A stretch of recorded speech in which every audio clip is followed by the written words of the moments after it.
Welcome to Chillin' 101. We hope this video helps. You start by establishing the centerline and horizon so the lighthouse reads upright and balanced. This fixes perspective early.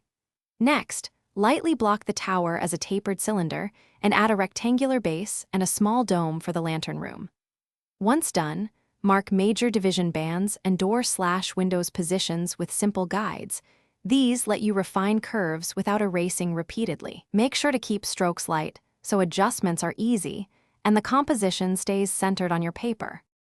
You now refine the tower's contours, firming up the taper and ensuring axis symmetry so the lighthouse doesn't look lopsided.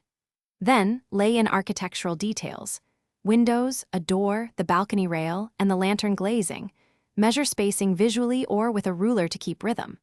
Once those elements sit correctly, suggest surface texture like brick courses or planks with light-angled hatching, because texture gives scale and realism. Make sure to step back periodically to check proportions before darkening lines.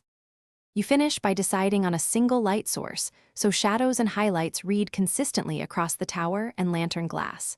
Then render midtones and darker shadows on the opposite side, and add reflected light near edges to imply volume.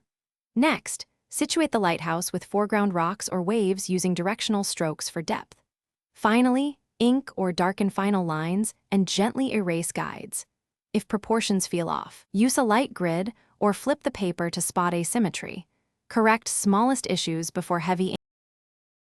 Thanks for watching. Consider subscribing if we helped you.